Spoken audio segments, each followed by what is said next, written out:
El sonido de los tacones de mi hija alejándose por el pasillo resonó como un martillazo. Me dejó frente a una enfermera bajo la promesa de unas vacaciones que ambas sabíamos que eran un destierro definitivo. Soy Mercedes. Tengo 78 años y acaban de abandonarme en un asilo disfrazado de hotel. Lo que mi niña ignora es que el suelo que pisa y el techo que la cubre todavía llevan mi firma. El aire acondicionado del vestíbulo estaba programado a una temperatura que congelaba los huesos, una táctica sutil para mantener a los residentes en sus habitaciones o adormecidos bajo mantas gruesas. Olía a lavanda sintética y a cloro de hospital, una mezcla que intentaba enmascarar la decadencia con una capa de supuesta sofisticación. Me quedé sentada en un sillón de terciopelo verde esmeralda, demasiado bajo y profundo, diseñado para que las personas de mi edad tuvieran que pedir ayuda para levantarse. A mi lado, una maleta de cuero marrón que yo no había empacado. Mi hija, mi única sangre, la había preparado a escondidas durante la noche, metiendo mis blusas de seda y mis zapatos cómodos como quien empaca las sobras de una vida que ya no tiene espacio en el comedor principal. Una joven vestida con un uniforme blanco impecable se acercó a mí con esa sonrisa ensayada que reservan para los que consideran inofensivos. En su pecho, una placa de plástico dorado anunciaba su nombre, Julieta, seguido del cargo de coordinadora de bienestar. El título era tan falso como las palmeras artificiales que adornaban las esquinas del salón. Julieta se inclinó ligeramente, invadiendo mi espacio personal con un tufo a perfume barato y chicle de menta. Me habló con esa voz aguda y cantarina que la gente joven usa con los niños pequeños y con los ancianos, asumiendo que la edad borra de un plumazo la capacidad de comprender el mundo. Me ofreció un vaso de agua con una rodaja de limón flotando tristemente en la superficie y me dijo que no me preocupara, que pronto me llevarían a mi suite para que pudiera descansar del viaje. No respondí de inmediato. Tomé el vaso con firmeza, asegurándome de que mis manos no temblaran, y lo dejé sobre la mesa de cristal que nos separaba. Observé sus ojos, buscando alguna chispa de empatía real, pero solo encontré el reflejo de un protocolo corporativo. Julieta me miró con una mezcla de lástima y prisa. Quería procesarme rápido, archivarme en la habitación asignada y pasar al siguiente anciano desorientado. Pero yo no estaba desorientada. Sabía exactamente dónde estaba, cómo había llegado allí, y sobre todo, sabía perfectamente lo que iba a hacer a continuación. Toda mi vida me he dedicado a los números. Fui contadora, aunque la palabra se queda corta para describir lo que realmente construí. Durante 40 años dirigí un despacho que manejaba los patrimonios de las familias más adineradas y discretas de la capital. Mientras los hombres de traje se daban golpes de pecho en las reuniones de junta, yo me sentaba en la esquina de la mesa, observando los balances, detectando las fugas de capital y asegurando las propiedades. Aprendí temprano que el verdadero poder no grita, no usa joyas ostentosas ni maneja autos deportivos. El verdadero poder es silencioso. Se escribe en tinta negra sobre papel membretado y se resguarda en carpetas legales que nadie lee hasta que es demasiado tarde. Cuando mi esposo falleció hace 3 décadas, me dejó una pequeña oficina y muchas deudas. Trabajé jornadas de 16 horas, auditando empresas al borde de la quiebra, reestructurando deudas y con cada honorario cobrado compraba bienes raíces. Terrenos que nadie quería, locales comerciales en zonas que apenas comenzaban a desarrollarse, casas antiguas que remodelaba y ponía en alquiler. Nunca puse mi nombre en los letreros luminosos. Todo lo manejé a través de fideicomisos y sociedades anónimas donde yo era la administradora única. Para el mundo, y especialmente para mi hija Silvia, yo era solo una viuda trabajadora que había logrado una jubilación cómoda. Silvia creció rodeada de comodidades que yo justificaba como el fruto de mi ahorro constante. Fue a los mejores colegios, tuvo los vestidos más caros para sus fiestas, y cuando se casó con ese hombre de sonrisa fácil y ambiciones huecas, les entregué las llaves de una casa espectacular en el barrio más exclusivo de la ciudad. Una propiedad con un jardín inmenso, piscina climatizada y acabados de mármol importado. Silvia siempre creyó que la casa era su regalo de bodas, su derecho de nacimiento. Asumió que los papeles estaban a su nombre porque la dejé decorar, tumbar paredes y pintar las puertas a su antojo. Nunca le corregí esa ilusión. Como buena estratega, sabía que la confianza ciega es el mejor seguro contra la traición. Los documentos originales de esa casa, junto con los de otras 12 propiedades, siempre han descansado seguros en una caja fuerte cuya combinación solo yo conozco. El título de propiedad de la mansión de mi hija está a nombre de una de mis empresas. Ella es, legalmente, una simple ocupante sin contrato de arrendamiento. Recordé la escena que acababa de ocurrir hace apenas 15 minutos. El viaje en el carro de Silvia había sido tenso. Ella no dejaba de hablar, llenando el silencio con palabras vacías sobre el estrés, sobre lo mucho que yo necesitaba un respiro, sobre las maravillas de este lugar. Yo miraba por la ventana, observando cómo la ciudad se iba quedando atrás, reemplazada por muros altos y rejas de seguridad. Al llegar, ella bajó mi maleta con una rapidez que delataba su urgencia por escapar. Entramos al vestíbulo, y frente a la recepcionista, Silvia montó su obra de teatro. Actuó como la hija abnegada que hace un sacrificio enorme por el bien de su madre. Firmó unos papeles sin leerlos, entregó una tarjeta de crédito para los gastos incidentales y luego se giró hacia mí. El momento de la despedida fue de una crueldad clínica, calculada al milímetro. No hubo un abrazo cálido, ni una mirada sostenida. Silvia tomó mi bolso, fingiendo buscar un pañuelo, y con una destreza de carterista sacó el llavero de mi casa, mi verdadera casa, donde he vivido los últimos 40 años. Me miró a los ojos con una frialdad que me heló la sangre y me dio unas palmaditas condescendientes en el hombro. Sus palabras resonaron en el amplio vestíbulo, asegurándose de que la recepcionista y un par de enfermeras escucharan su supuesta devoción. Me dijo que era un spa de lujo, que me relajara, que disfrutaría de los masajes y las terapias de agua. Prometió venir a verme pronto, pero justo antes de darse la vuelta, se inclinó hacia mi oído y su tono cambió drásticamente. Su voz se volvió un susurro áspero, desprovisto de cualquier afecto. Me dijo que ya era hora de que yo descansara y dejara de estorbar en su vida, que ella necesitaba su espacio y que mi casa vacía sería perfecta para que su esposo montara su nueva oficina. Ni siquiera esperó mi respuesta. Se dio media vuelta, alisó la falda de su traje de diseñador y caminó hacia las puertas de cristal. Yo intenté levantar la mano, un instinto maternal primitivo de retener a la cría, pero ella ni siquiera miró por encima del hombro. La vi subirse a su camioneta europea, encender el motor y desaparecer por el camino de grava. Me había desechado. Había empaquetado a su madre y la había depositado en un depósito de lujo para ancianos con la misma indiferencia con la que se descarta un mueble antiguo que ya no combina con la decoración del salón. Sentada en ese sillón de terciopelo, sentí el golpe del abandono en la boca del estómago. Era un dolor físico, agudo y punzante, que me cortó la respiración por unos segundos. Cerré los ojos e inhalé profundamente el olor a cloro y lavanda.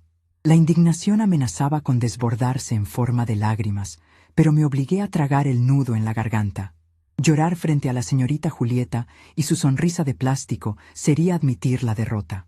Sería aceptar el papel de la anciana desvalida y senil que mi hija había escrito para mí, y yo nunca, en toda mi vida profesional ni personal, he aceptado un contrato cuyas cláusulas me perjudican de manera tan flagrante. Abrí los ojos y observé a mi alrededor con la frialdad de un auditor revisando un libro de cuentas lleno de irregularidades. Había otros residentes en la sala. Una señora con un collar de perlas legítimas miraba fijamente una pared en blanco, balbuceando palabras incomprensibles. Un señor de traje impecable caminaba en círculos, arrastrando los pies en pantuflas de hospital. Todos ellos eran prisioneros de lujo, despojados de su dignidad, de su autonomía y, seguramente, de su patrimonio. Sus familias los habían depositado allí para no lidiar con el peso de la vejez, pagando mensualidades altísimas para aliviar su culpa y esperar pacientemente la lectura del testamento. Silvia pensó que yo me convertiría en uno de ellos. Asumió que el golpe del rechazo me quebraría el espíritu, que me sentaría frente a un televisor a ver pasar las horas hasta que mi mente se apagara por completo. Calculó mal. Subestimó a la mujer que le enseñó a caminar, a sumar y a restar. Pero sobre todo, subestimó a la contadora que construyó el imperio sobre el cual ella ha edificado su ridícula vida de alta suciedad. En su arrogancia, mi hija creyó que tomarme el llavero y dejarme aquí cortaba todos mis hilos con el mundo exterior. Olvidó que mis verdaderas llaves no son de bronce ni de acero, sino de información y firmas autorizadas. Con un movimiento pausado y seguro, metí la mano en el bolsillo interior de mi chaqueta de lana. Mis dedos encontraron el contacto familiar del cuero gastado. Saqué mi libreta de direcciones. No es un teléfono inteligente que se pueda rastrear o bloquear, ni una agenda electrónica que dependa de contraseñas olvidadas. Es una libreta de tapas gruesas, cosida a mano, donde anoto con pluma fuente los números y contactos de las personas que realmente mueven los hilos de mis negocios. Gente leal que ha trabajado conmigo durante décadas, que me debe favores y que respeta mi voz por encima de cualquier lazo de sangre. Julieta, la coordinadora de bienestar, intentó acercarse nuevamente al ver que yo manipulaba un objeto. Quizás pensó que era algún medicamento o algo peligroso. Levanté la mano libre, con la palma extendida hacia ella, en un gesto autoritario que no admitía discusión. La muchacha se detuvo en seco, confundida por la firmeza de mi movimiento. Le indiqué con una mirada gélida que me diera espacio. Retrocedió 2 pasos, bajando la cabeza, reconociendo instintivamente la autoridad de alguien que ha dado órdenes a hombres mucho más intimidantes que una enfermera en un asilo de paredes pintadas al pastel. Pasé las páginas de la libreta hasta llegar a la letra H. Héctor Salinas, mi corredor de bienes raíces, mi abogado de confianza en temas inmobiliarios y uno de los pocos hombres en esta ciudad que conoce la verdadera extensión de mi patrimonio. Héctor ha estado a mi lado desde que compramos aquel primer lote baldío en las afueras. Conoce a Silvia desde que era una niña caprichosa y siempre ha desaprobado, en silencio, la forma en que ella me trata. Saqué mi teléfono móvil, un modelo antiguo pero funcional que mi hija no consideró peligroso confiscar porque cree que a duras penas sé contestar llamadas. Marqué los 10 dígitos de memoria, sin siquiera mirar la libreta, que solo conservo como un talismán de poder.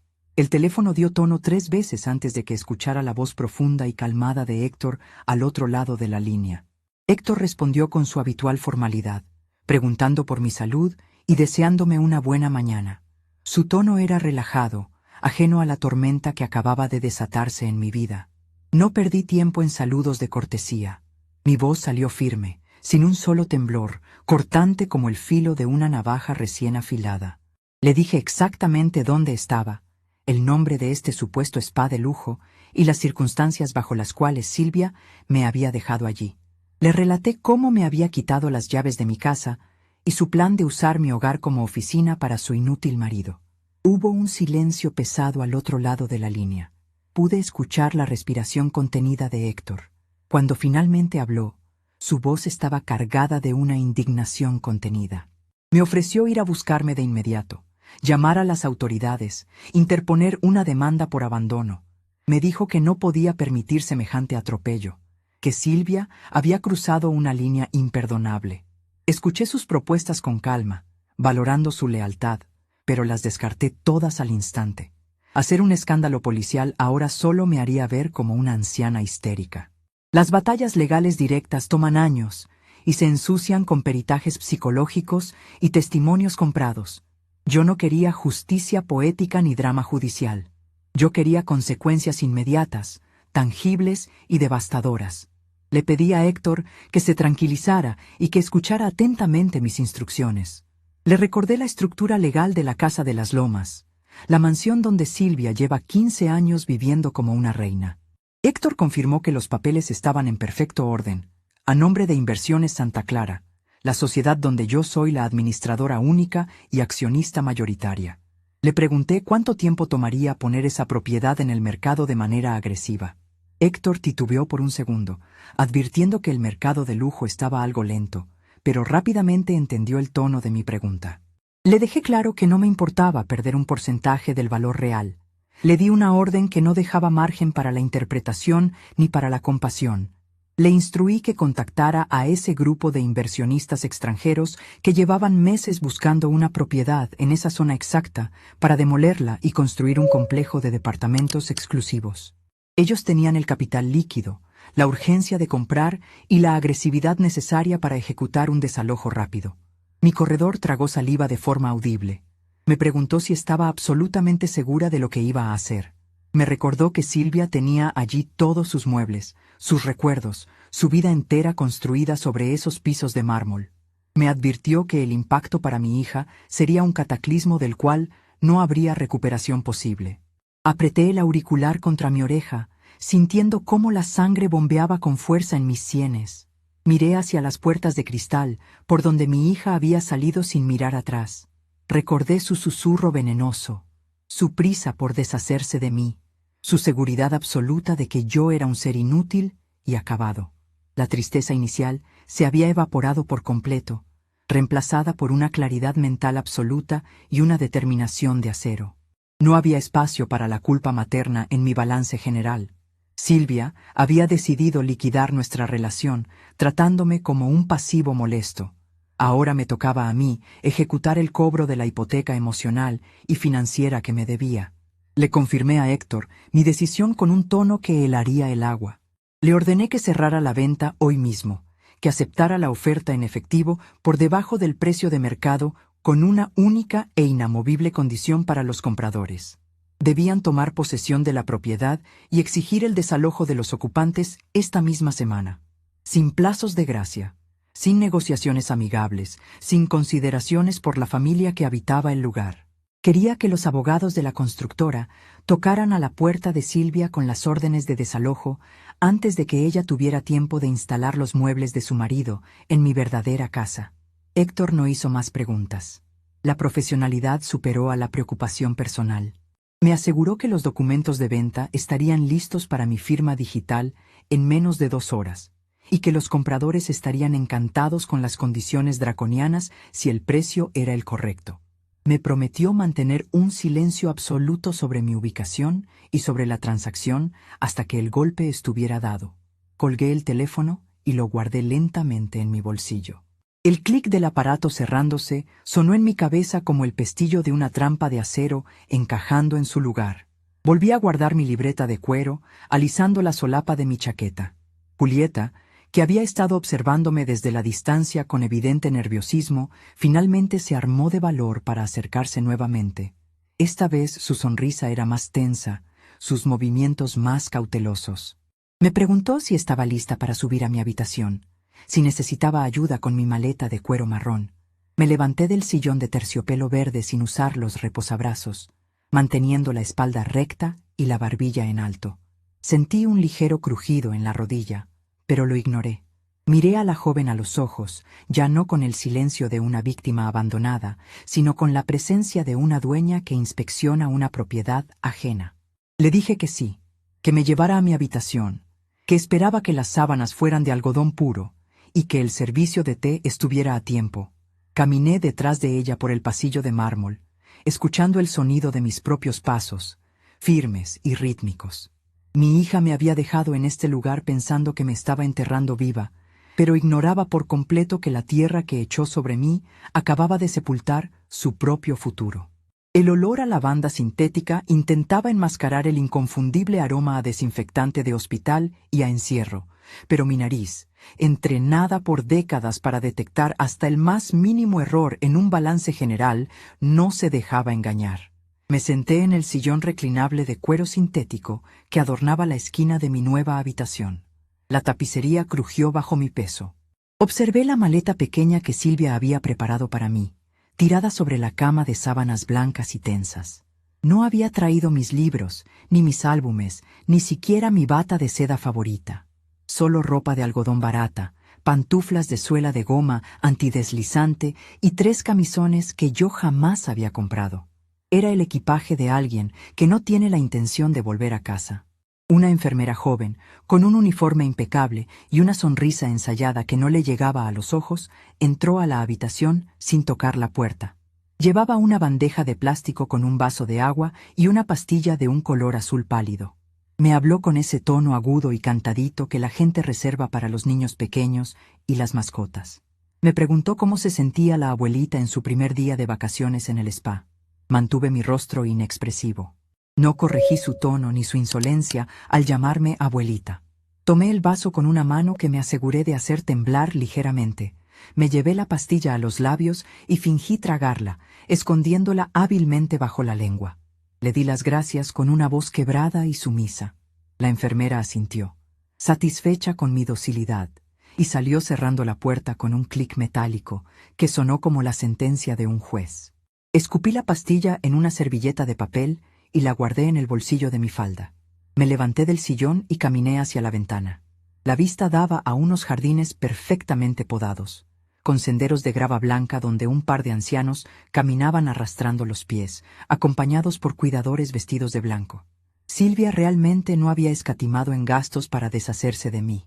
Este lugar costaba una fortuna mensual. Una fortuna que, por supuesto, ella planeaba pagar con mi propio dinero, extrayéndolo de la cuenta corriente a la que le había dado acceso limitado hace unos meses, cuando tuve aquel leve mareo por la presión alta. Ese fue mi único error táctico, mostrar debilidad física por un instante. Fue la grieta que mi hija necesitó para convencerme de firmar un poder notarial general para pleitos y cobranzas, argumentando que era solo por si yo necesitaba que ella hiciera algún trámite en el banco mientras me recuperaba. Silvia siempre fue perezosa para los números. Desde niña odiaba las matemáticas y de adulta detestaba leer cualquier documento que tuviera más de 2 páginas. Cuando le entregué ese poder notarial, vi el brillo de codicia en sus ojos. Ella creyó que con esa firma ya tenía el control absoluto de mi vida, de mi casa vieja en el centro y de mis ahorros visibles. Creyó que yo era una anciana cansada, que ya no tenía la capacidad de administrar su propio patrimonio. Lo que mi querida hija ignoraba, por su propia arrogancia y falta de interés en mi verdadera profesión, era que el dinero de esa cuenta corriente y la vieja casa familiar eran apenas la fachada de un edificio mucho más grande e invisible. Durante 40 años trabajé como contadora para las firmas más importantes de la ciudad. Mientras los hombres de traje se llevaban el crédito, yo estructuraba fideicomisos, creaba sociedades anónimas y optimizaba carteras de inversión. Y mientras lo hacía para ellos, lo hacía para mí. Cada peso que ahorré lo invertí con una precisión quirúrgica. Compré terrenos cuando nadie los quería, construí locales comerciales y adquirí propiedades residenciales que puse bajo el paraguas de una empresa holding llamada Grupo Inmobiliario Zenith. Yo soy la dueña del 99% de las acciones de esa empresa. El otro 1% le pertenece a mi abogado y corredor de bienes raíces de toda la vida. Silvia ni siquiera sabe que Zenith existe. Caminé hacia mi bolso de cuero negro, el único objeto personal de valor que Silvia me permitió conservar, porque pensó que solo contenía pañuelos desechables y caramelos de menta. Metí la mano hasta el fondo y saqué mi teléfono celular. No el aparato de números grandes y volumen alto que ella me regaló en Navidad para controlarme, sino mi teléfono personal, el que pago con una tarjeta de crédito corporativa. Busqué en la agenda el número que necesitaba y presioné la pantalla. El tono de llamada sonó 3 veces antes de que una voz grave y pausada respondiera al otro lado de la línea. Arturo no era solo mi corredor de bienes raíces, era mi estratega de confianza. Un hombre de 60 años que conocía cada rincón del mercado y que compartía mi desprecio por la mediocridad. Le dije que necesitaba hablar con él y le di la dirección de la residencia. Arturo guardó silencio por un par de segundos, procesando el nombre del lugar. Me preguntó con cautela qué demonios hacía yo en un asilo de ancianos. Con voz firme, desprovista de cualquier rasgo de la fragilidad que le había mostrado a la enfermera, le expliqué la maniobra de Silvia. Le conté sobre el engaño del spa de lujo, sobre la maleta con ropa barata y sobre el poder notarial que ella planeaba usar para vaciar mis cuentas personales y vender la casa vieja. No hubo lágrimas en mi relato. Las lágrimas son un desperdicio de energía cuando uno tiene trabajo que hacer. Le describí los hechos como quien presenta el reporte de pérdidas y ganancias de un trimestre desastroso. Arturo soltó un suspiro pesado que se escuchó claramente por el auricular. Me preguntó si quería que él enviara a los abogados para anular el poder notarial y sacarme de allí de inmediato. Le respondí que no, que si salía ahora, Silvia simplemente inventaría otra excusa, buscaría una declaración médica falsa de demencia senil e intentaría inhabilitarme legalmente. Ella ya había cruzado la línea y no se detendría. Sacarme de este lugar sería solo un movimiento defensivo. Y yo, a mis 78 años, ya no estaba para jugar a la defensiva, quería jugar a la ofensiva. Le recordé a Arturo la situación legal de la casa en la zona exclusiva de las Lomas, la casa donde Silvia vivía con su esposo inútil y donde acababan de gastar una fortuna en remodelar la cocina con mármol importado y electrodomésticos de diseño. Esa casa no estaba a nombre de Silvia, nunca lo estuvo. Cuando ella se casó, le dije que le regalaba la casa como dote matrimonial, pero la escritura siempre estuvo a nombre de Grupo Inmobiliario Zenit. Silvia, en su infinita ignorancia financiera, firmó en aquel entonces un contrato de comodato a 10 años, creyendo que era un simple trámite para los impuestos municipales. Ese contrato había vencido hace 2 años y se renovaba mes a mes bajo mi absoluta discreción. Ella vivía allí de prestado. Le di a Arturo la orden clara y directa. Quería que pusiera esa casa a la venta hoy mismo. Le especifiqué que buscara un comprador que pagara de contado, incluso si eso significaba bajar el precio un 15% por debajo del valor de mercado. Quería una transacción rápida, limpia y fulminante. Y lo más importante, quería que el aviso de desalojo por terminación de contrato fuera entregado en las manos de Silvia por un notario público, acompañado de la notificación de que la propiedad iba a ser mostrada a posibles compradores a partir de la próxima semana. Arturo soltó una risa seca, casi imperceptible, pero cargada de admiración. Me dijo que era una jugada maestra, pero me advirtió que el esposo de Silvia podría intentar atrincherarse legalmente usando alguna cláusula de derechos de posesión. Le recordé a Arturo el anexo B del contrato original, esa pequeña página que redactamos específicamente para evitar que un parásito se adueñara de mi propiedad, donde ambos esposos renunciaban explícitamente a cualquier derecho de antigüedad o posesión sobre el inmueble. Arturo lo recordó de inmediato y me aseguró que tendría los documentos de venta y la orden de desalojo listos para mi firma antes de que terminara el día. Le indiqué que viniera a la residencia haciéndose pasar por un viejo amigo que venía de visita. Colgué la llamada y me senté nuevamente junto a la ventana. El sol de la tarde comenzaba a bañar los jardines con una luz dorada y melancólica. Mi pecho, que había estado apretado desde la mañana, comenzó a relajarse. No sentía culpa. La maternidad me había enseñado muchas cosas, pero la principal era que el amor incondicional no debe ser sinónimo de estupidez incondicional. Le había dado a Silvia la mejor educación. Le había pagado sus deudas cuando su esposo fracasó en su primer negocio. Le había cedido una mansión para que viviera como una reina. Y su agradecimiento fue dejarme en un depósito de ancianos para robarme lo que ella creía que me quedaba. Si ella quería jugar al monopolio con mi vida, le iba a enseñar cómo se movían las fichas reales en el tablero. El sonido vibrante del teléfono interrumpió mis pensamientos. Miré la pantalla. Era Silvia. Dejé que sonara 4 veces antes de contestar, asegurándome de suavizar mi garganta y afinar mi voz para que sonara ronca y desorientada. Contesté con un tímido hola. La voz de mi hija inundó el auricular con una vitalidad falsa y estridente. Me dijo que esperaba que estuviera disfrutando de mis tratamientos faciales y de los masajes en el spa. Su tono era rápido, impaciente, el tono de alguien que está tachando una tarea molesta de su lista de quehaceres diarios. Me explicó, con una condescendencia que me revolvió el estómago, que ella estaba teniendo un día muy agitado, que había tenido que ir al banco a organizar unos papeles míos para asegurarse de que todo estuviera en orden mientras yo descansaba. Mencionó casualmente que la casa vieja necesitaba reparaciones urgentes y que tal vez lo mejor sería venderla para que yo no tuviera que preocuparme por los gastos de mantenimiento. La escuché en silencio, dejando que su monólogo de mentiras fluyera. Era fascinante observar la anatomía de su traición. No había un ápice de remordimiento en su voz. Estaba convencida de su propia narrativa. Ella era la hija sacrificada que se hacía cargo de los problemas de una madre senil. Luego, Su tono cambió a uno de entusiasmo genuino. Me contó que este fin de semana iba a organizar una cena de gala en su casa, que iba a estrenar la cocina de mármol y que había invitado a sus amigas del club de tenis y a los socios de su esposo. Hablaba de la casa como si fuera su feudo, su palacio inexpugnable. Me describió los arreglos florales que había encargado y el servicio de banquetería francés que había contratado con la tarjeta de crédito a la que yo misma le había dado acceso. Se regodeaba en su estatus, construyendo su prestigio social sobre los cimientos de mi esfuerzo y mi dinero. Le respondí con una voz temblorosa, diciéndole que me alegraba mucho por ella. Le dije que la casa seguramente se vería hermosa y que yo estaba muy cansada, que solo quería dormir. Le pedí que se divirtiera en su cena.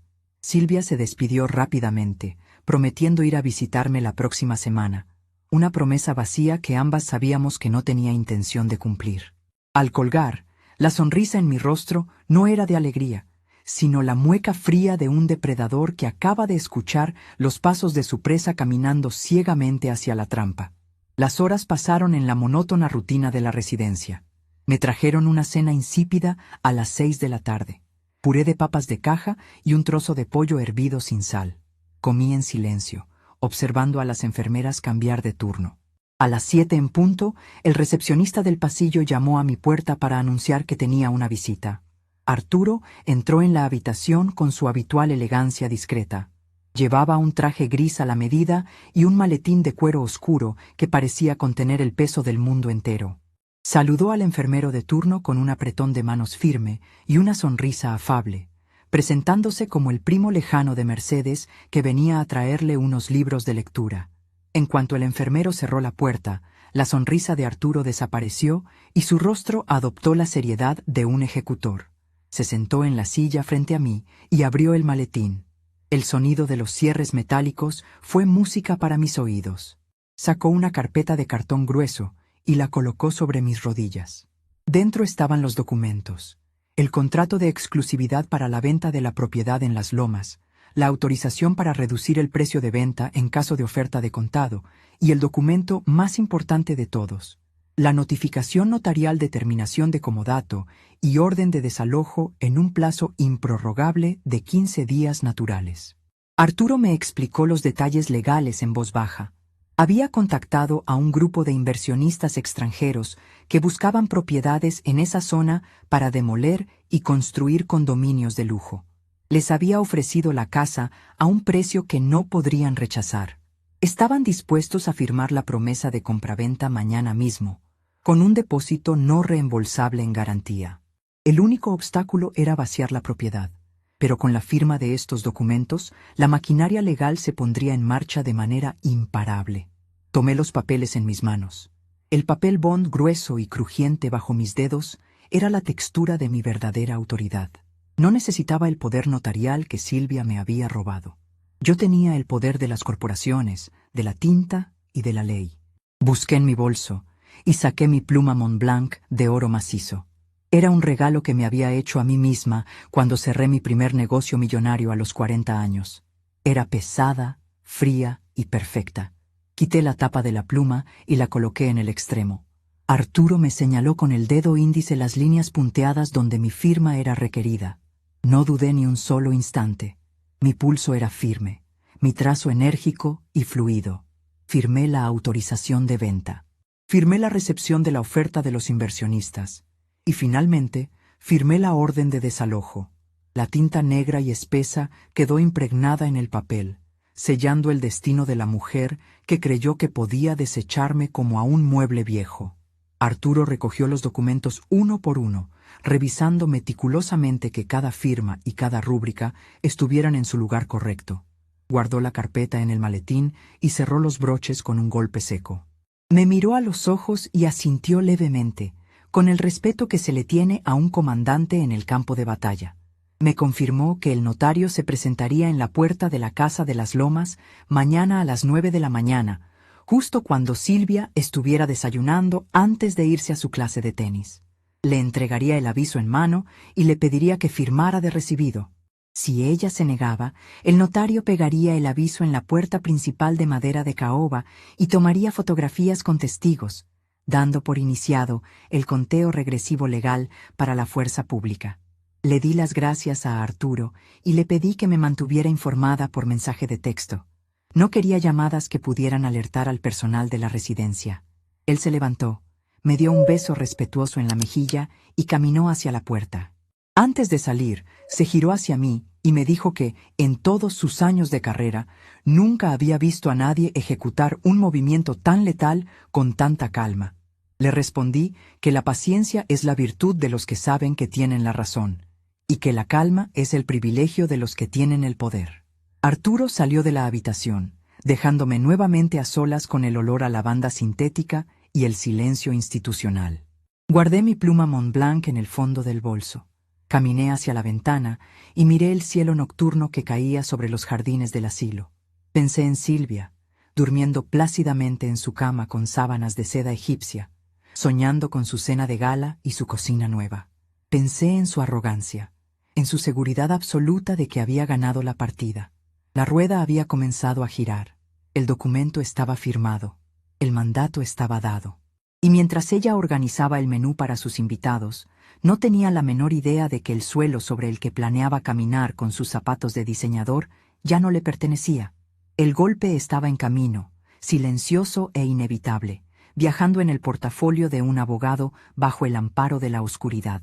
El sol entraba por la ventana de mi habitación con una luz pálida y aburrida, iluminando el piso de linóleo que olía a desinfectante de pino y a lavanda barata. El reloj de pared marcaba las 10 de la mañana. A esa hora, las enfermeras de turno pasaban por los pasillos repartiendo vasitos de plástico con gelatinas desabridas y pastillas para la presión. Yo estaba sentada en el sillón reclinable de vinilo beige, con una manta de lana sobre las piernas, la viva imagen de la abuela dócil que Silvia creía haber encerrado en su supuesto spa de lujo. En mi regazo descansaba mi tableta electrónica. Para el personal del asilo, yo era solo la señora Mercedes, la viejecita simpática que pasaba las horas jugando solitario en su pantalla. Para el mundo financiero que yo misma había construido bloque a bloque durante 40 años, yo seguía siendo la firma autorizada de Inversiones Santa Clara. Deslicé el dedo por la pantalla de cristal frío. Abrí la aplicación de correo seguro. El mensaje de Ernesto, mi corredor de bienes raíces de toda la vida, parpadeaba en la bandeja de entrada. El asunto del correo era breve y exacto, justo como me gustaba. Decía que los documentos estaban listos para la firma digital. La propiedad ubicada en la calle de los Fresnos, esa casa de 2 pisos con jardín delantero y acabados de mármol italiano que Silvia juraba que era suya, acababa de encontrar comprador. Y no cualquier comprador. Ernesto había conseguido a una familia con 3 niños pequeños y 2 perros grandes, dispuestos a pagar en efectivo a cambio de un descuento sustancial por cierre inmediato. Una oferta irresistible en el mercado actual. Silvia llevaba 5 años viviendo en esa casa. 5 años desde que me convenció de que ella y su esposo Ricardo necesitaban un lugar digno para recibir a sus amistades del club. Yo pagué la propiedad al contado. Yo pagué la remodelación completa. Yo pagué los muebles de diseñador que ella eligió con tanta arrogancia. Pero la escritura, el papel con el sello del registro público que verdaderamente importa en esta vida, nunca salió de la bóveda de mi empresa.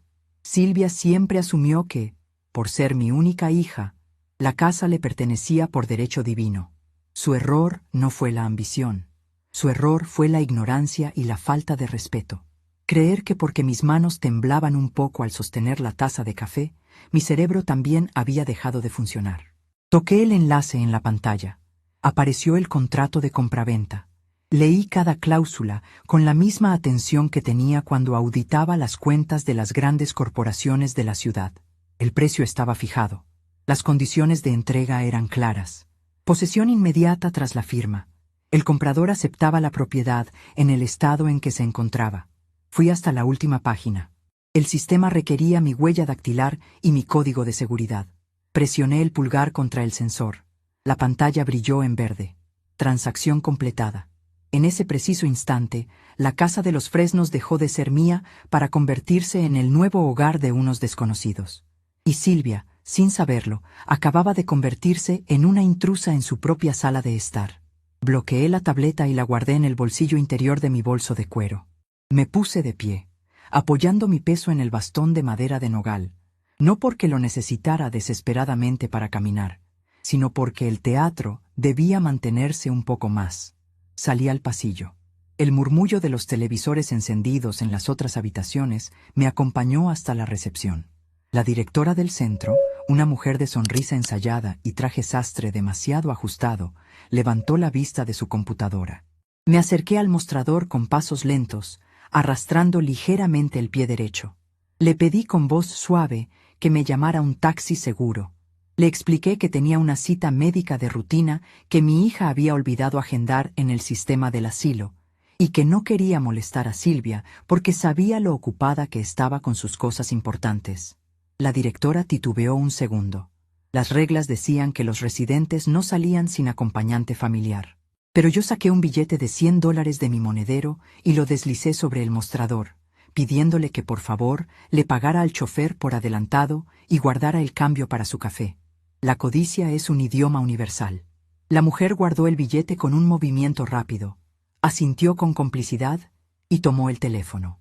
15 minutos después, yo estaba sentada en el asiento trasero de un sedán negro, dejando atrás los muros blancos del asilo. El trayecto hacia la zona residencial de Los Fresnos duró media hora. El aire acondicionado del auto me refrescaba el rostro mientras yo miraba por la ventana cómo la ciudad cambiaba. Dejamos atrás las calles ruidosas y los comercios abarrotados para entrar en las avenidas amplias, bordeadas de árboles frondosos y muros de piedra. Esta era la vida que Silvia creía merecer sin haber trabajado un solo día por ella. Llegamos a la garita de seguridad de la urbanización.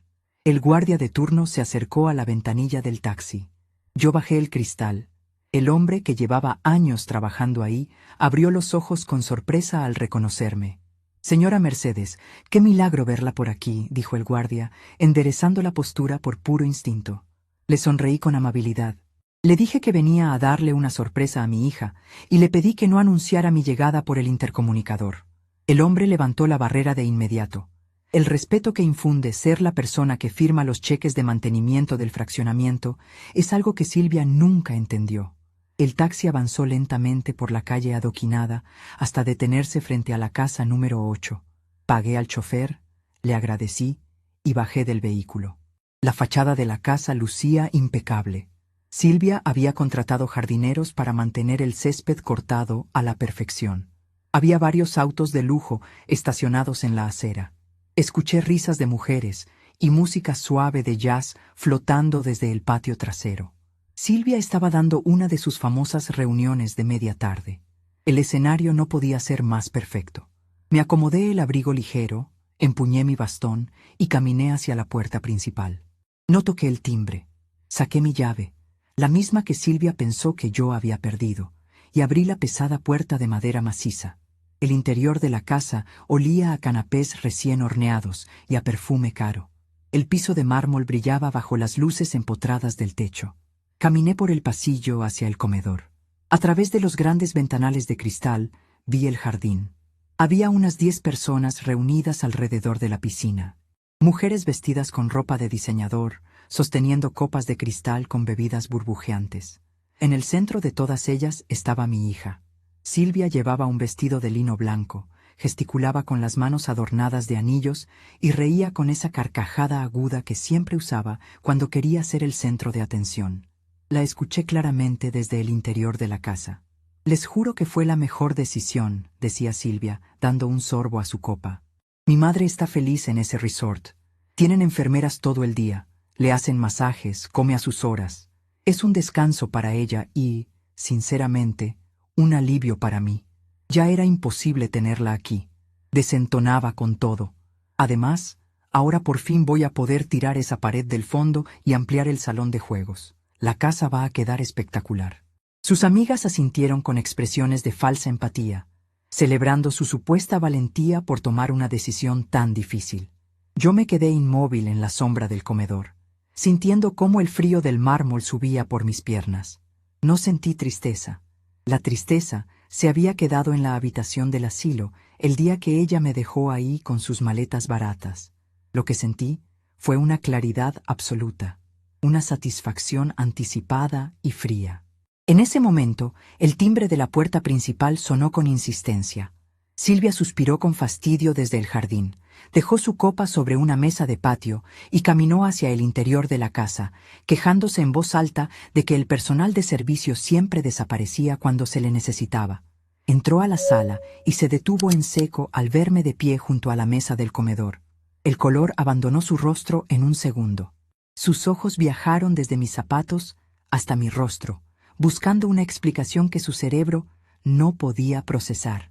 «Mamá», dijo, con la voz temblorosa, rompiendo la imagen de mujer segura que proyectaba hace un instante. «¿Qué haces aquí? ¿Quién te trajo desde el spa? No puedes estar saliendo así. Te vas a lastimar».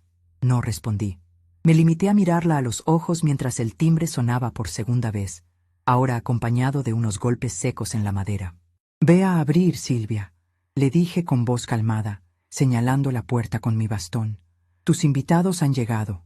Silvia frunció el ceño, confundida y visiblemente alterada. Caminó hacia la entrada a paso rápido, murmurando por lo bajo sobre mi supuesta demencia. Abrió la puerta de un tirón. En el umbral no estaba el repartidor de vinos que seguramente esperaba. Estaba Ernesto, mi corredor, vestido con su impecable traje gris. A su lado, un matrimonio joven en ropa casual. El hombre sostenía una carpeta llena de documentos y la mujer llevaba una cinta métrica en la mano. Detrás de ellos asomaban las cabezas de dos niños pequeños que miraban todo con curiosidad. «Buenas tardes, señora Silvia», dijo Ernesto con tono profesional, sin una pizca de disculpa en la voz. «Venimos a hacer la inspección de entrega». Silvia soltó una risa nerviosa, bloqueando la entrada con su cuerpo. «¿Entrega de qué, Ernesto? ¿De qué estás hablando? Estamos en medio de una reunión privada. Te voy a pedir que te retires y te comuniques con mi esposo mañana en la oficina». El matrimonio joven intercambió una mirada de confusión. Ernesto no se movió un milímetro. Sacó un documento de su maletín y se lo extendió a mi hija. «Hablo de la entrega de la propiedad, Silvia. La casa fue vendida esta mañana. Estos son los nuevos propietarios, los señores Ramírez. Tienen el derecho legal de ingresar a tomar medidas hoy mismo, según la cláusula estipulada en el contrato de compraventa cerrado hace 2 horas». Silvia no tomó el papel. Retrocedió un paso, chocando contra la consola de la entrada. El ruido atrajo la atención de sus amigas, que empezaron a asomarse desde el jardín hacia la sala, con las copas aún en las manos, convertidas en espectadoras de primera fila. «Tú estás loco», gritó Silvia, perdiendo por completo la compostura. «Esta casa es mía. Mi esposo y yo vivimos aquí. Mi madre me la dio. No puedes vender algo que no es tuyo.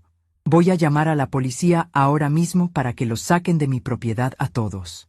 Di 2 pasos al frente, saliendo de la sombra del comedor hacia la luz de la entrada. El sonido de mi bastón contra el mármol resonó en el silencio tenso que se había formado. Las amigas de Silvia me miraban con la boca abierta. «No puedes echarlos, Silvia», dije, alzando la voz lo suficiente para que cada palabra rebotara en las paredes perfectas de la casa. «Es su casa. Yo se las vendí esta mañana. Y Ernesto tiene instrucciones estrictas de asegurar que la transición sea rápida». Silvia giró hacia mí. Su rostro estaba rojo, descompuesto por la furia y la humillación pública. Las venas de su cuello se marcaban bajo la piel. «Estás senil», escupió mi hija, señalándome con un dedo tembloroso. «Te volviste loca en ese asilo. No tienes autoridad para hacer esto. Ricardo tiene un poder notarial. Vamos a anular esta estupidez. Te voy a declarar incompetente frente a un juez mañana a primera hora». Mantuve la postura recta. No dejé que mi voz temblara. La miré con la misma frialdad con la que ella me miró cuando cerró la puerta de mi habitación en la residencia de ancianos. «Ricardo tiene un poder notarial para decisiones médicas básicas, Silvia. Un papel estándar que firmé hace años.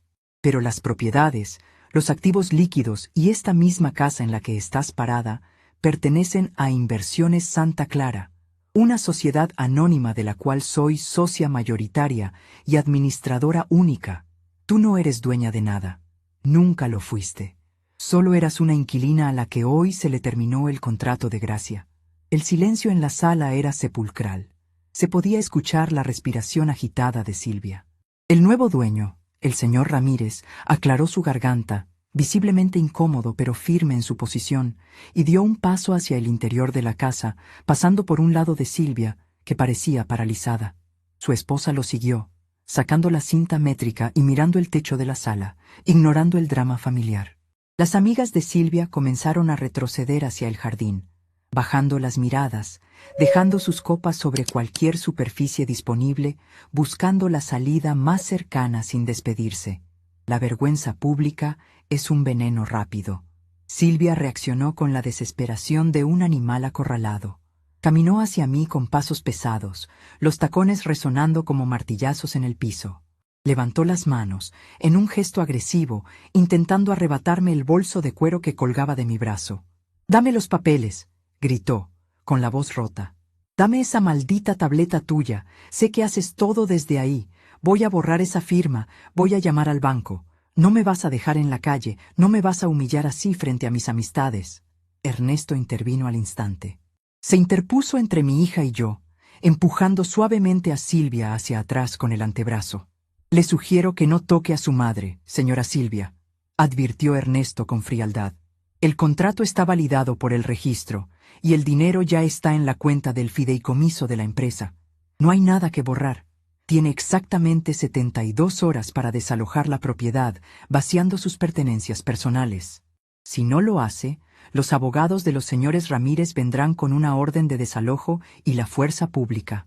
Silvia retrocedió, tropezando con la alfombra persa que tanto presumía. Sus manos temblaban violentamente. Sacó su teléfono móvil del bolsillo de su vestido de lino. Marcó un número con torpeza, golpeando la pantalla con los dedos. Se llevó el aparato a la oreja, caminando en círculos por el centro de la sala, ignorando a los nuevos dueños que ya estaban midiendo el espacio para sus muebles. «Contesta, Ricardo, contesta, maldita sea», murmuraba Silvia, mordiéndose el labio inferior hasta casi hacerlo sangrar. Yo me mantuve en mi lugar. Observé cada detalle de su colapso. No sentí lástima. Sentí la justicia matemática de una hoja de balance que finalmente cuadraba. La deuda que ella adquirió al mentirme, al tratarme como a un mueble viejo y al subestimar mi mente, estaba siendo cobrada con intereses. Finalmente, la llamada conectó. Silvia pegó un grito al teléfono antes de que su esposo pudiera hablar. «Ricardo, ven a la casa ahora mismo. Mi madre está aquí con Ernesto. Vendieron la casa. Tienes que llamar a tus abogados. Tienes que detener esto. Tienes que...». Silvia se cayó de golpe. La voz de Ricardo sonaba fuerte a través del auricular, tan fuerte que pude escuchar el tono alterado de mi yerno desde donde estaba. Silvia separó el teléfono de su oreja por un segundo, mirando la pantalla con terror absoluto. Sus ojos se llenaron de lágrimas, pero no eran lágrimas de tristeza, eran de pánico puro. Volvió a ponerse el aparato en la oreja. «¿Qué quieres decir con que no puedes pagar la tarjeta?», preguntó Silvia, con un hilo de voz, mientras sus rodillas parecían ceder un poco. «¿Qué quieres decir con que la cuenta conjunta está bloqueada? Ricardo, explícame qué está pasando en el banco». Sonreí levemente, apretando el mango de mi bastón. Ernesto me miró de reojo, compartiendo el entendimiento silencioso de lo que acababa de ocurrir. Vender la casa era solo el primer movimiento en el tablero. Las cuentas conjuntas que Silvia y Ricardo usaban para sus lujos diarios, alimentadas generosamente por transferencias automáticas de mis fondos privados, habían sido canceladas esa misma mañana desde mi tableta en el asilo. El grifo de oro se había cerrado por completo. Silvia dejó caer el brazo a un costado. El teléfono resbaló de sus dedos y golpeó el mármol con un crujido sordo, la pantalla astillándose en docenas de pedazos. Se quedó mirando el piso, rodeada de extraños que medían su sala, abandonada por sus amigas que ya encendían los motores de sus autos afuera, y dándose cuenta de que la vida de lujo que daba por sentada se había evaporado en una sola mañana. Levantó la mirada lentamente hacia mí. Su respiración era errática, su pecho subía y bajaba con violencia. Dio un paso hacia adelante, apretando los puños a los costados, con los ojos inyectados en sangre, y una expresión que mezclaba el odio más profundo con la desesperación de quien sabe que acaba de perder la guerra antes de siquiera empezar a pelear. El sonido de los tacones de mi hija golpeando el piso de linóleo del pasillo principal fue el anuncio de que mi orden se había ejecutado con éxito. Era un ritmo frenético, desordenado, muy distinto a su habitual caminar pausado de mujer de sociedad. Levanté la vista de mi tableta electrónica justo cuando la puerta de la sala de lectura doblegó su resistencia y se abrió de golpe. Silvia estaba ahí, parada en el umbral, respirando con dificultad. Su cabello, siempre perfectamente alisado, tenía mechones sueltos pegados a la frente por el sudor. Llevaba el mismo vestido de diseñador color perla que usó el día que me dejó en este lugar, pero ahora estaba arrugado en la cintura, como si hubiera conducido hasta aquí apretando el volante con desesperación. El olor a su perfume francés, ese que cuesta lo mismo que la pensión mensual de un trabajador, invadió la habitación mezclado con un inconfundible aroma a pánico. Las otras dos residentes que compartían el espacio de lectura levantaron la vista de sus revistas, asustadas por la intrusión. Yo no me inmuté. Deslicé el dedo por la pantalla de mi dispositivo, cerré la aplicación del banco y bloqueé la pantalla con un clic suave. Crucé las manos sobre mi regazo y la miré con la misma expresión plácida que mantuve durante todas estas semanas. Silvia avanzó a zancadas hasta mi sillón. Sus ojos estaban inyectados en sangre. Abrió la boca para gritar, pero se contuvo al notar la presencia de las enfermeras que se asomaban por la puerta abierta. Tragó saliva con fuerza, cerró los puños a los costados de su cuerpo y bajó el tono de voz a un susurro siseante, cargado de veneno y confusión. «Mamá, ¿qué significa esto? Hay gente midiendo mi jardín». Un hombre llamado Ernesto se presentó en mi puerta con 3 personas, hablando en otro idioma, diciendo que vienen a inspeccionar la propiedad porque la compraventa se cerró esta mañana. Dime que es un error del banco. Dime que ese viejo corredor de bienes raíces se volvió loco. No moví un solo músculo. Mantuve mi espalda recta contra el respaldo acolchado de la silla. La miré a los ojos. Esos mismos ojos que semanas atrás me prometieron un descanso reparador en un supuesto spa de lujo mientras me abandonaba en este asilo. Ernesto es un profesional impecable, respondí con voz calmada, sin alterar el volumen. Trabaja para mi firma desde hace 20 años. Si te dijo que la compraventa se cerró, es porque los fondos ya están en mi cuenta fiduciaria. Los compradores son un grupo inversor canadiense. Tienen prisa por demoler la casa principal para construir un complejo de apartamentos de lujo. Tienes exactamente 30 días para desocupar el inmueble, Silvia. Todo está en regla. El rostro de mi hija perdió todo su color. La palidez reemplazó al enrojecimiento de la ira. Sus rodillas temblaron visiblemente y tuvo que apoyarse en el borde de la mesa de caoba que nos separaba. Sus dedos de manicura perfecta arañaron la madera barnizada. «No puedes hacer esto», murmuró, negando con la cabeza repetidas veces, como si el movimiento pudiera borrar mis palabras. «Esa es mi casa. Roberto y yo llevamos viviendo ahí 15 años. Es nuestro hogar. Los niños crecieron ahí. No tienes el derecho. El error fundamental en tu lógica, querida Silvia, es la palabra tuya». Incliné ligeramente la cabeza hacia la izquierda, observando su colapso con la precisión de una contadora que revisa un balance en rojo. Nunca fue tu casa. Las escrituras siempre estuvieron a nombre de Inversiones Santa Clara, una empresa de la cual soy fundadora, presidenta y accionista mayoritaria. Yo pagué el terreno. Yo financié la construcción. Yo cubrí los impuestos prediales durante 1 década y media, mientras tú y Roberto fingían ser millonarios frente a sus amigos del club de golf. Ustedes solo eran mis inquilinos. Unos inquilinos que, por cierto, nunca pagaron un peso de renta. Silvia se dejó caer en la silla frente a mí. El impacto hizo que su bolso cayera al suelo, derramando un frasco de pastillas, lápices labiales y un manojo de llaves que produjeron un ruido metálico agudo contra el piso. No hizo el menor intento por recogerlos. Su respiración se volvió superficial. La arrogancia con la que me trató el día que me dejó en la recepción de este edificio había desaparecido por completo, reemplazada por un terror infantil. «Mamá, por favor», suplicó, cambiando repentinamente de táctica. Sus ojos se llenaron de lágrimas. Una lágrima gruesa corrió por su mejilla, arruinando el maquillaje impecable. Hubo un malentendido. Yo solo quería que descansaras. Te veía muy cansada en la casa, muy frágil.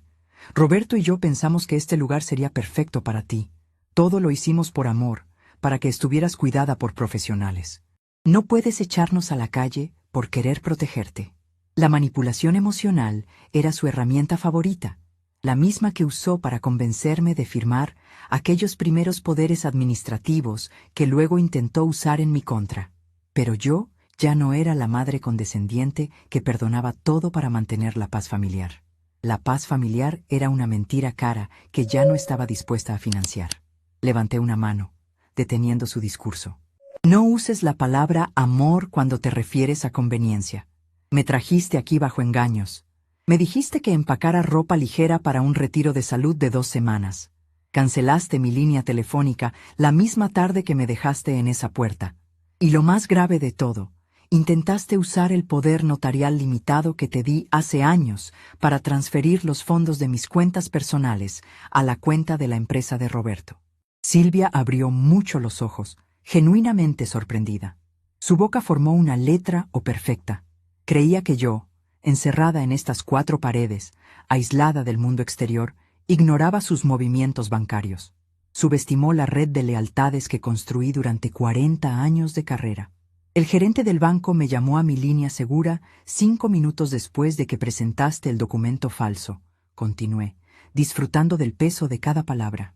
El poder que intentaste usar fue revocado por mí hace 6 meses, justo cuando noté que Roberto estaba desviando dinero de los mantenimientos de mis edificios para pagar sus deudas de juego. No solo no pudieron robarme, sino que dejaron un rastro documental de intento de fraude. En ese preciso instante, el teléfono celular de Silvia, tirado en el suelo junto a sus cosas, comenzó a vibrar y sonar escandalosamente. El tono de llamada era una melodía estridente que rompió el silencio tenso de la sala. Ella miró el aparato como si fuera un artefacto explosivo. El nombre en la pantalla brillante decía Roberto. Se agachó torpemente para recogerlo. Sus manos temblaban tanto que casi lo deja caer de nuevo. Contestó y lo puso en altavoz por instinto, o quizás porque sus dedos ya no le respondían bien. «Silvia, ¿qué demonios está pasando?», rugió la voz de su marido desde el otro lado de la línea. El sonido era metálico, cargado de estática y furia. Estaba en la agencia de autos intentando sacar la camioneta nueva y la tarjeta fue rechazada. Llamé al banco y me dicen que mis cuentas están congeladas. Y no solo eso, el gerente de crédito comercial me acaba de informar que Inversiones Santa Clara retiró su respaldo como fiador de mi empresa. El banco me está exigiendo el pago total de las 3 líneas de crédito para mañana a primera hora. Si no pago, van a embargar la bodega y el inventario. Dime que ya solucionaste el problema con tu madre. Silvia me miró con los ojos desorbitados, como un animal acorralado que de pronto descubre que las paredes de su jaula se están cerrando. Las lágrimas seguían cayendo, pero ahora estaban acompañadas de un temblor incontrolable en la mandíbula. «Roberto, escúchame», balbuceó ella, su voz aguda y quebrada. «Mamá vendió la casa. Hay unos hombres aquí diciendo que tenemos que irnos en 1 mes. Y sabe lo de las cuentas. Lo sabe todo». Un silencio pesado y denso se instaló en la línea. Pude imaginar perfectamente a Roberto en la agencia de autos de lujo, sintiendo cómo su estatus, su fachada de empresario exitoso, se desmoronaba en tiempo real frente a los vendedores. Cuando volvió a hablar, su tono ya no era de furia, sino de desesperación agresiva. «Pásame a la vieja», exigió él, perdiendo el último rastro de respeto que fingía tener. «Pon el teléfono en la mesa». Silvia colocó el aparato sobre la caoba, con la pantalla hacia arriba. Me acerqué un poco, sin perder mi postura erguida. «Te escucho, Roberto», dije con una frialdad que heló la temperatura de la habitación. «Señora Mercedes, esto es un atropello. Usted no puede destruir mi negocio de la noche a la mañana. Yo tengo empleados, tengo compromisos. Si usted me quita el respaldo financiero, me voy a la quiebra. Lo perderé todo. Usted nos está arruinando por un berrinche de anciana». «Un berrinche», repetí, saboreando la estupidez de su elección de palabras. «Un berrinche es comprar una camioneta de lujo con dinero ajeno. Un berrinche es falsificar la firma de tu suegra para cubrir deudas de apuestas. Lo que yo estoy haciendo, Roberto, es una auditoría, y los números de tu gestión no cuadran. Durante 5 años te permití administrar los alquileres de la zona sur. En lugar de reinvertir en mantenimiento, desviaste el 30% de las ganancias. Creíste que por ser una mujer mayor no revisaba los libros contables. Creyeron que al meterme en este asilo, el control pasaba automáticamente a ustedes. Se equivocaron. El respaldo financiero está revocado permanentemente. Tienes 24 horas para liquidar tus deudas con el banco antes de que inicien el proceso de embargo. «¡Usted está loca!», gritó Roberto, perdiendo los estribos por completo. «Está demente». La edad le pudrió el cerebro. «Vamos a ir con un juez. Vamos a solicitar una declaratoria de incapacidad mental. Silvia y yo vamos a demostrar que usted ya no está en sus cabales para administrar sus bienes. El solo hecho de que esté internada en un asilo es prueba suficiente para que un tribunal nos otorgue la tutela legal. Le vamos a quitar hasta el último centavo, vieja bruja». Silvia soltó un pequeño grito ahogado al escuchar las palabras de su marido, pero no lo contradijo. En el fondo, esa era su carta oculta: la amenaza legal, la violencia burocrática contra los ancianos, la herramienta favorita de los hijos ingratos que buscan acelerar la herencia. Dejé que sus gritos resonaran por un segundo antes de responder. Mi tono se volvió aún más bajo, más letal. Para solicitar una interdicción por demencia, Roberto, necesitas pruebas médicas, pruebas que demuestren un deterioro cognitivo severo. «Pues las conseguiremos», interrumpió él, jadeando de furia. «Pagaremos a los médicos que sean necesarios». «No será necesario que gastes el dinero que ya no tienes», respondí, abriendo un archivo en mi tableta y girando la pantalla para que Silvia pudiera verlo. 3 días antes de que Silvia me trajera a este lugar, visité a 3 especialistas diferentes: un neurólogo, un psiquiatra y un geriatra. Los 3 están certificados por el Colegio Médico Nacional y son peritos reconocidos por el Tribunal Superior de Justicia. Me sometí a evaluaciones exhaustivas durante 8 horas. Los 3 emitieron certificados notariados que avalan mi perfecta salud mental, mi lucidez absoluta y mi plena capacidad para tomar decisiones financieras y legales. Silvia leyó los documentos en la pantalla. Sus hombros se hundieron. La última esperanza de revertir la situación mediante la fuerza bruta del sistema legal se evaporó frente a sus ojos.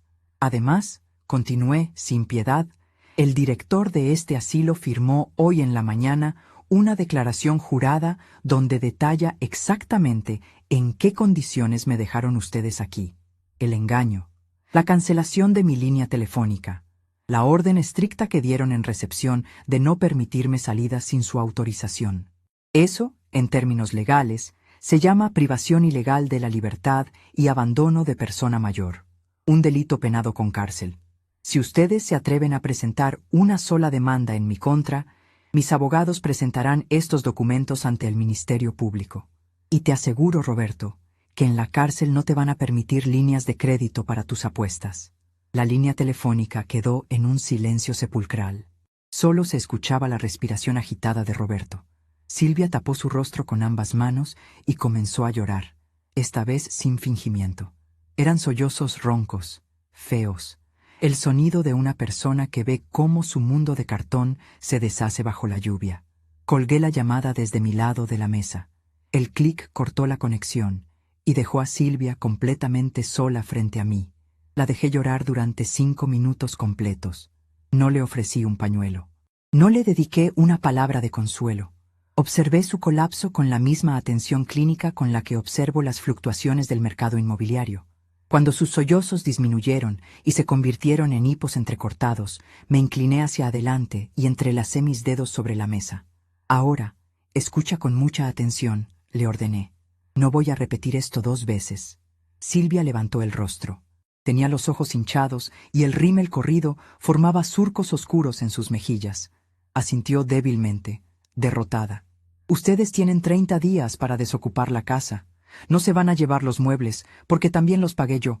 Solo sacarán su ropa y objetos personales. He instruido a mi abogado para que firme el contrato de arrendamiento de un departamento en la Colonia Obrera. Es un lugar digno, limpio, pero tiene solo 2 habitaciones y un baño. Cuesta exactamente lo que Roberto podrá pagar con el sueldo de un trabajo normal». «Mamá, la Colonia Obrera», susurró ella, horrorizada. Es muy lejos. Mis amigas, el club. Los niños no pueden vivir ahí. Tus hijos ya están en la universidad, respondí secamente. Pueden tomar el transporte público como lo hiciste tú antes de que yo comenzara a ganar dinero. El departamento está pagado por 6 meses. Ese es el tiempo que tienen para conseguir empleos reales. Roberto tendrá que buscar trabajo como empleado, porque su historial crediticio acaba de morir hoy. Tú tendrás que trabajar también. Tienes un título en administración que nunca usaste. Es hora de desempolvarlo. No voy a sobrevivir así, lloriqueó Silvia, bajando la mirada. No sabemos vivir de esa manera. Nos estás castigando de una forma cruel. No te estoy castigando, Silvia. Te estoy educando tarde. Les estoy quitando los privilegios que usaron para intentar destruirme. Durante años les di todo, creyendo que la comodidad los haría mejores personas.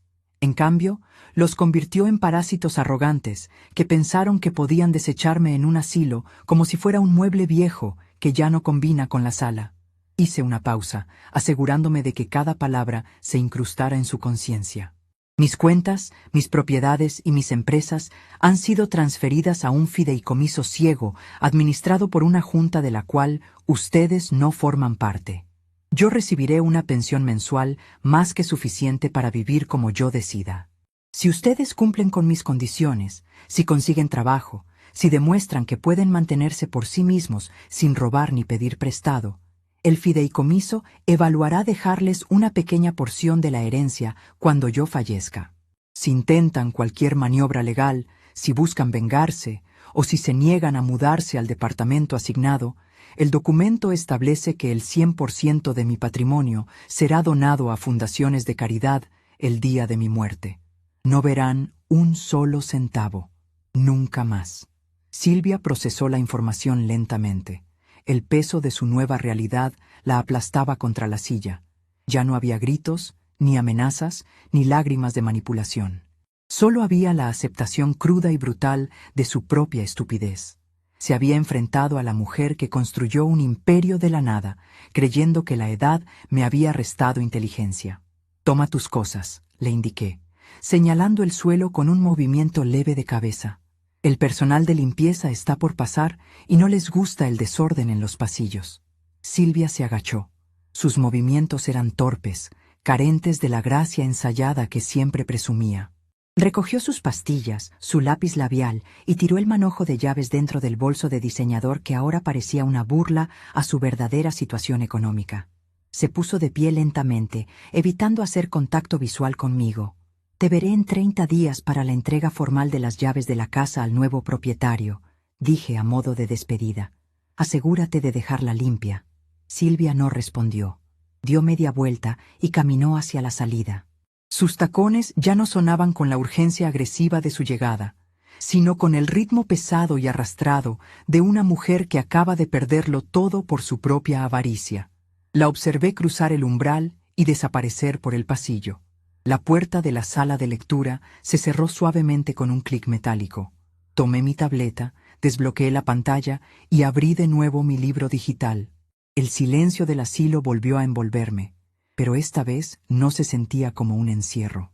Se sentía como el silencio absoluto que sigue a una victoria aplastante, donde el enemigo no solo ha sido derrotado, sino desmantelado desde sus cimientos. El sonido de la cucharilla de plata golpeando el borde de la taza de porcelana tiene un eco distinto cuando no estás rodeada de paredes pintadas de un blanco clínico. El viento salado del Océano Pacífico entra por los inmensos ventanales de mi apartamento en el piso 20, agitando levemente las cortinas de lino crudo. Respiro profundo, llenando mis pulmones con aire verdaderamente libre, sin ese trasfondo a desinfectante barato y lavanda sintética que impregnaba cada pasillo de aquel supuesto spa de lujo. Frente a mí, sobre la mesa de caoba maciza que compré con mi primer gran dividendo hace 4 décadas, reposa un fajo de documentos impresos en papel de alto gramaje. Ya no necesito esconderme detrás de la pantalla de mi tableta electrónica, fingiendo jugar a las cartas o leer novelas rosas. Ahora, mi imperio inmobiliario y financiero vuelve a estar a la vista, exactamente donde pertenece, bajo la luz del sol matutino y el peso de mi propia firma. La salida de la residencia de ancianos fue un acto de precisión milimétrica que saboreé en absoluto silencio. 2 días después de que Silvia perdiera la razón en el vestíbulo al descubrir su ruina, mi chofer personal estacionó el sedán negro justo en la entrada principal, pisando el césped perfectamente podado que los jardineros del asilo cuidaban con tanto recelo. El director del centro, un hombrecillo de traje gris que me había tratado durante semanas con la condescendencia reservada para los niños pequeños o los idiotas, sudaba frío mientras mi abogado le entregaba los papeles de mi alta voluntaria. Recuerdo perfectamente cómo le temblaban las manos al sostener la carpeta. Él había sido cómplice ciego del engaño de mi hija, aceptando cheques a mi nombre sin hacer las preguntas correctas. No le dije una sola palabra de despedida. Simplemente me ajusté el abrigo de lana sobre los hombros, tomé mi bolso de cuero y caminé hacia la salida con la espalda completamente recta, dejando atrás la silla de ruedas que Silvia me había obligado a usar como si fuera un accesorio de teatro. El sonido de mis tacones sobre el mármol del vestíbulo fue mi única declaración de independencia. Hoy, esa independencia tiene cifras exactas y consecuencias irrevocables. Roberto, mi corredor de bienes raíces y confidente desde hace 20 años, entra al comedor con su habitual puntualidad, trayendo consigo el aroma a loción de afeitar cara y cuero nuevo de su maletín. No necesita preguntar cómo amanecí. Sabe que estoy en mi elemento. Se sienta frente a mí, saca una pluma fuente y despliega el contrato final de liquidación.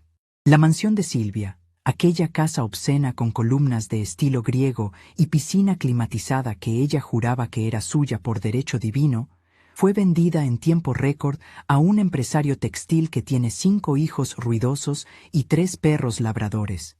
La ironía me resulta exquisita. Silvia pasaba horas gritándole a las empleadas domésticas si encontraban una sola mota de polvo en sus alfombras importadas de la India. Ahora, esas mismas alfombras seguramente estarán cubiertas de huellas de barro y juguetes de plástico. Roberto desliza una fotografía sobre la mesa. No es de la mansión. Es del nuevo lugar de residencia de mi hija. Observo la imagen con una frialdad que me ha costado 78 años perfeccionar. Es un edificio de ladrillos descoloridos en un barrio comercial atestado de tráfico. La planta baja está ocupada por una panadería industrial y una tienda de repuestos para motocicletas. El ruido desde la calle debe ser ensordecedor desde las 5 de la mañana. Según el reporte de Roberto, Silvia alquiló el apartamento del 3er piso, el cual no tiene ascensor. Su marido, aquel hombre de sonrisa plástica que siempre me miraba por encima del hombro mientras bebía mi vino de reserva, empacó sus palos de golf y sus trajes a medida en cuanto el banco congeló las tarjetas de crédito suplementarias. El amor verdadero, al parecer, no sobrevive a un embargo preventivo y a la cancelación de una cuenta corriente. Silvia intentó todo lo que estaba en el manual de los desesperados. Durante la primera semana tras su desalojo, mi teléfono privado, cuyo número ella tuvo que mendigarle a mi abogado, no paraba de sonar.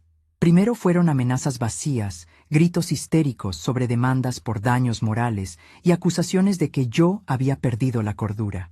Cuando sus propios asesores legales le explicaron que el poder notarial que ella poseía era un trozo de papel inútil frente a la estructura de fideicomisos que yo había blindado 10 años atrás, la furia se transformó en llanto. Los mensajes de voz cambiaron de tono. De pronto, yo volvía a ser su adorada madre, la mujer que lo había dado todo por ella. Me enviaba audios llorando, jurando que el asilo había sido un error de juicio, una recomendación de un mal médico, que ella solo quería que yo descansara y me relajara. Escuché cada uno de esos mensajes sentada en esta misma silla, bebiendo mi café, sin que se me alterara el pulso. No respondía a ninguno. La crueldad no está en gritar. La verdadera lección se imparte en el eco del silencio.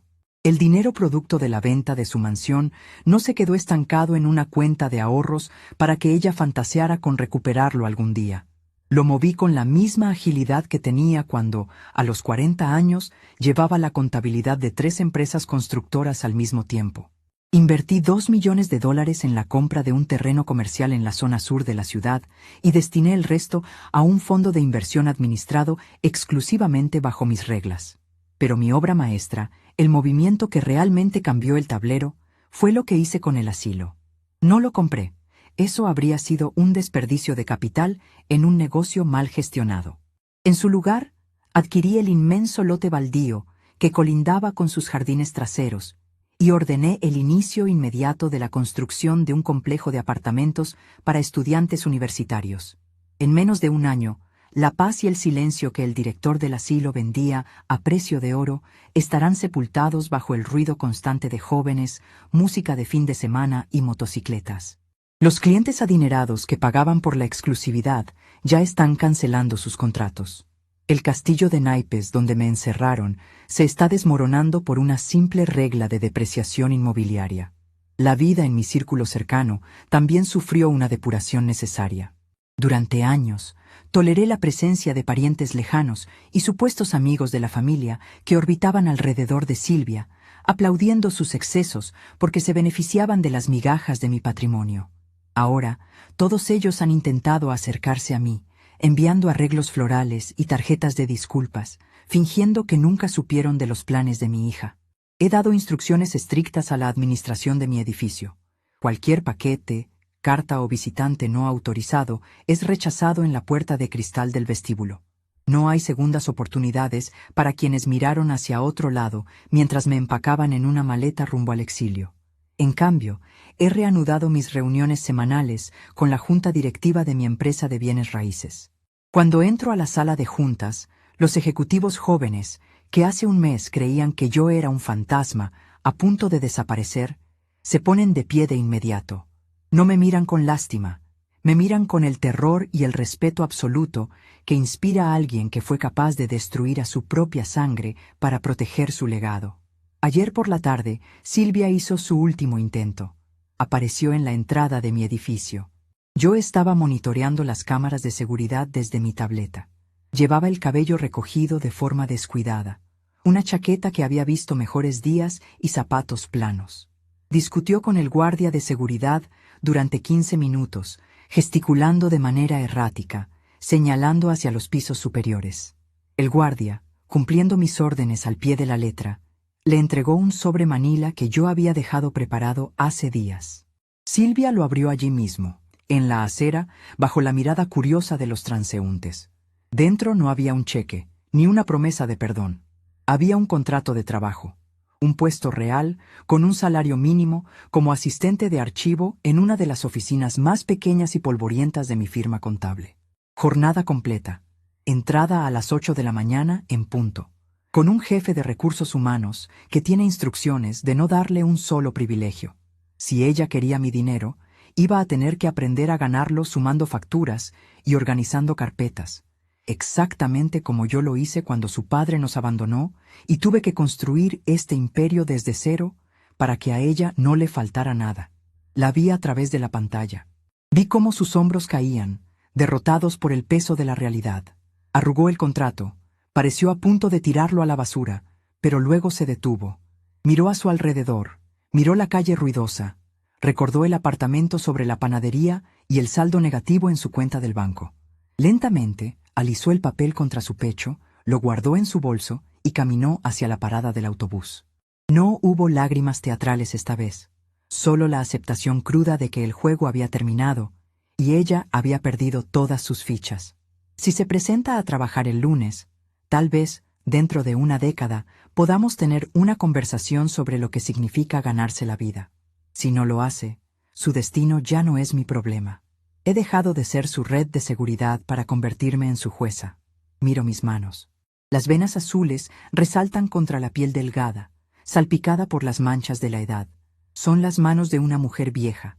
Sí, Silvia vio esta piel frágil y pensó que mi mente también se estaba desmoronando, que mis garras habían perdido el filo. Confundió la paciencia de una madre con la debilidad de una víctima. No me arrepiento de nada de lo que he hecho. La sociedad nos enseña que las abuelas deben ser criaturas dóciles, dispuestas a sacrificarse eternamente en el altar de la familia, perdonando cada humillación con una sonrisa comprensiva y un plato de comida caliente. Yo me niego a interpretar ese papel. El respeto no se exige llorando por los rincones, se impone demostrando que quien controla la tierra que pisas puede abrir un abismo bajo tus pies en cualquier momento. Me levanto de la mesa y camino hacia el ventanal. La ciudad se extiende a mis pies, un mar de concreto y cristal donde poseo más de 30 propiedades que generan ingresos cada segundo que respiro.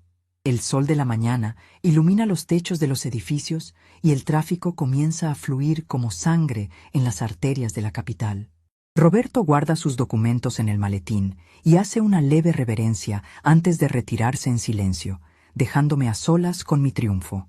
Tomo mi tableta electrónica por última vez esta mañana. Abro la aplicación de la inmobiliaria y elimino definitivamente el registro de la mansión de Silvia de mi lista de activos bajo observación. Ya no me pertenece y el dinero está seguro en mis cuentas. Apago la pantalla y la dejo sobre el escritorio, sintiendo una paz absoluta, profunda e inquebrantable. Ella me prometió unas vacaciones inolvidables en un spa de lujo con todos los gastos pagados, pero terminó financiando su propia ruina y descubriendo que la verdadera dueña del resort siempre tuvo el control del termostato.